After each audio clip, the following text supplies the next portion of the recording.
aspirants, welcome to Daily Aspirants World. 14th and 15th August 2026 most important updates. CGL, UPSC, banking, railway exams కి చాలా important updates.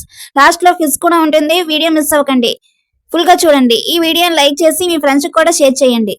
August 2026 లో కేంద్ర హోంమంత్రిగా ఉన్న అమిత్ షా ముంబైలోని national urban operative finance and development corporation కొత్త కార్యాలయాన్ని ప్రారంభించారు. ఈ కార్యక్రమం సాకార్ నవక్రాంతి పేరుతో బీఎస్సీ ఇంటర్నేషనల్ కన్వెన్షన్ సెంటర్ లో జరిగింది. మాజీ ఆర్బీఐ డీజీఎంజీ పి మిశ్రీ రాసిన ఆపరేషనల్ రిస్క్ మేనేజ్మెంట్ పుస్తకాన్ని అమిత్ షా విడుదల చేశారు. ఎన్యూసీ ఎఫ్డీసీ బ్యాంక్ ఇన్ ఎబాక్స్ ప్లాట్ఫామ్ ను ప్రారంభించి ఎన్ఎఫ్ఎస్యుతో సైబర్ సెక్యూరిటీ మరియు డిజిటల్ ఫారెన్సిక్స్ సహకార ఒప్పందం కుదుర్చుకుంది. ఆగస్ట్ 2026 లో కేంద్ర వస్త్ర శాఖ మంత్రి గిరిరాజ్ సింగ్ న్యూఢిల్లీలో ఐఐహెచ్టి సూత్ర 2026 జాతీయ సమ్మేళనాన్ని ప్రారంభించారు. ఈ సమ్మేళనం IIHTS weaving the future educate innovate అనే థీమ్ తో డాక్టర్ అంబేద్కర్ ఇంటర్నేషనల్ సెంటర్ లో జరిగింది. గ్రాసిమ్, నైట్రా మరియు ఐఐఎం సంబల్పూర్ తో 3 ముఖ్య ఎంఓయూపై సంతకాలు జరిగాయి. ఐఐహెచ్టి విద్యార్థులకు పురస్కారాలు ప్రదానం చేసి హ్యాండ్లూమ్ చేంజ్ మేకర్స్ పుస్తకం మరియు వీవింగ్ ఇండియాస్ హ్యాండ్లూమ్ ఫ్యూచర్ చిత్రాన్ని విడుదల చేశారు. ఆగస్ట్ 2026 లో డిజిటల్ ఇండియా భాషణీ విభాగం మరియు నీతి ఆయోగ్ మధ్య బహుభాషా ఏఐ పరిపాలన కోసం ఒప్పందం కుదిరింది. ఈ ఒప్పందం ద్వారా భాషణీ ప్లాట్ఫామ్ల ద్వారా బహుభాషా సాంకేతికతను ప్రభుత్వ సేవల్లో అమలు చేయనున్నారు. డేటా ఆధారిత పరిపాలన కోసం నీతితర మరియు స్మృతి సిస్టంలను ఏఐతో ఏకీకృతం చేయడం ఈ సహకారంలో భాగం. ఈ భాగస్వామ్యం పౌర కేంద్రిత సేవలను మరియు సులభతరం చేసి భాషా వివిధతను ప్రోత్సహించడమే లక్ష్యం. 12 ఆగస్ట్ 2026 కేంద్ర హోంమంత్రి అమిత్ షా వీడియో కాన్ఫరెన్స్ ద్వారా గ్రామీణ జ్ఞాన్ సేతు యాప్ ను ప్రారంభించారు. ఈ యాప్ గుజరాత్ లోని గాంధీనగర్ లోక్సభ నియోజకవర్గంలోని గ్రామ గ్రంథాలయాలను అంతర్జాలం ద్వారా కలుపుతుంది. సుమారు 63 గ్రామ గ్రంథాలయాలు స్థాపించబడి 752 గ్రంథాలయాలు యాప్ ద్వారా కనెక్ట్ చేయబడ్డాయి. పిఎం ల్యాడ్స్ నిధులతో నడిచే వాహనాలు ప్రతిపక్షం గ్రామాలకు వెళ్లి పుస్తకాలను సేకరించి కొత్త పుస్తకాలను పంపిణీ చేస్తాయి. ఆగస్ట్ 2026 లో పీసీఐఎం అండ్ హెచ్ మరియు ఐపీసీ మధ్య వన్ హెల్త్ వన్ స్టాండర్డ్ ప్రమేయాన్ని బలపరచడానికి ఎంఓయూ పునరుద్ధరించబడింది. ఈ ఒప్పందం 3 ఏళ్ల పాటు మందుల మొక్కల నాణ్యత ప్రామాణికాలను ఏకరీతిగా నిర్ణయించడమే లక్ష్యం.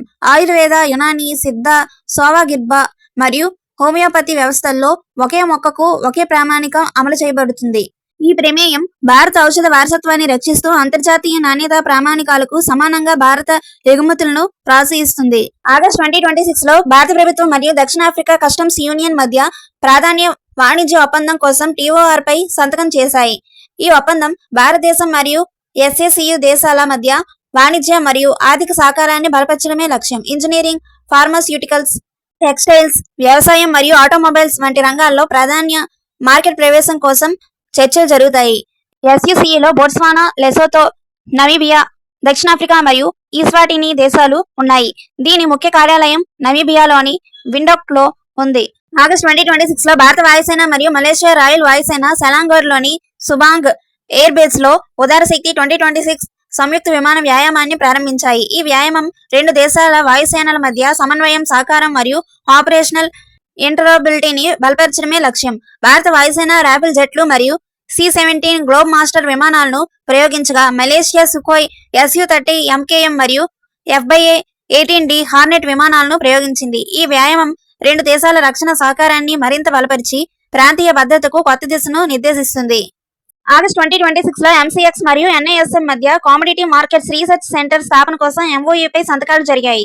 ఈ కేంద్రం భారత కామోడిటీ డెరివేటివ్స్ మార్కెట్లో పరిశోధన, శిక్షణ మరియు జ్ఞాన వృద్ధిపై కేంద్రీకృతమవుతుంది. Commodity derivatives risk management, compliance ఫ్రేమ్వర్క్లు మరియు మార్కెట్ ప్రాక్టీసులపై పరిశోధనలు నడపబడతాయి.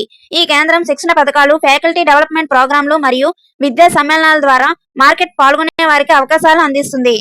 ఆగస్ట్ 2026 లో బ్యాంక్ ఆఫ్ అమెరికా మరియు జియో ఫైనాన్షియల్ సర్వీసెస్ మధ్య జియో క్రెడిట్ 49.9% షేర్లు కొనుగోలు కోసం జాయింట్ వెంచర్ ఒప్పందం కుదిరింది. ఈ వ్యవహారం 18,268 కోట్ల విలువ చెందింది మరియు నియంత్రణ అనుమతులు పొందిన తర్వాత అమల్లోకి వస్తుంది. ప్రారంభంలో 26.5% షేర్లను 6,612.90 కోట్లతో ప్రాధాన్య అల్మంటెంట్ ద్వారా కొనుగోలు చేస్తుంది. ఈ భాగస్వామ్యం జియో క్రెడిట్ కు అంతర్జాతీయ నైపుణ్యం, అధిక రాజధాని మరియు సుస్థిర రుణ వృద్ధికి దోహదం చేస్తుంది. ఆగస్ట్ 2026 లో కొచ్చిన్ షిప్యార్డ్ లిమిటెడ్ జర్మనీకి చెందిన హెచ్ఎస్ షిప్యార్డ్స్ కంపెనీకి ఎంఎస్ మ్యారియా అనే 2వ హెచ్ఎస్ ఎకో ఫ్రైటర్ నౌకను అప్పగించింది. ఈ నౌకను నెదర్లాండ్స్ లోని గ్రూట్ షిప్ డిజైన్ రూపకల్పన చేసి సిఎస్ఎల్ తయారు చేసింది. 7,000 DWT సామర్థ్యం గల ఈ ఐస్ క్లాస్ వెసెల్ ప్రపంచవ్యాప్తంగా వాణిజ్య రవాణాకు అనుకూలంగా ఉంది. ఇది ప్రాజెక్ట్ కార్గో, స్టీల్ కాయిల్స్, కంటైనర్లు, టింబర్, ధాన్యం మరియు ప్రమాదకర వస్తువులను రవాణా చేయగలదు. ఢిల్లీ విశ్వవిద్యాలయ శాస్త్రవేత్తలు ఈశాన్య భారతదేశంలో 3 కొత్త కాస్కేడ్ కప్పజాతులను కనుగొన్నారు. అవి Ammachi cascade frog, centenary cascade frog, beautiful cascade frog.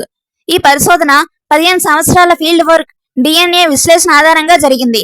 భారతదేశంలోని ఉభయచర జంతువుల వైవిధ్యాన్ని ఈ అధ్యయనం మరింతగా వెలుగులోకి తెచ్చింది. క్విజ్. ఈ క్వశ్చన్స్ ఆన్సర్స్ ని కమెంట్స్ లో చెప్పండి. 16th August 2026 most important updates కోసం ఇప్పుడే మన ఛానల్ ని లైక్ చేయండి, షేర్ చేయండి, సబ్స్క్రైబ్ చేయండి. Thank you.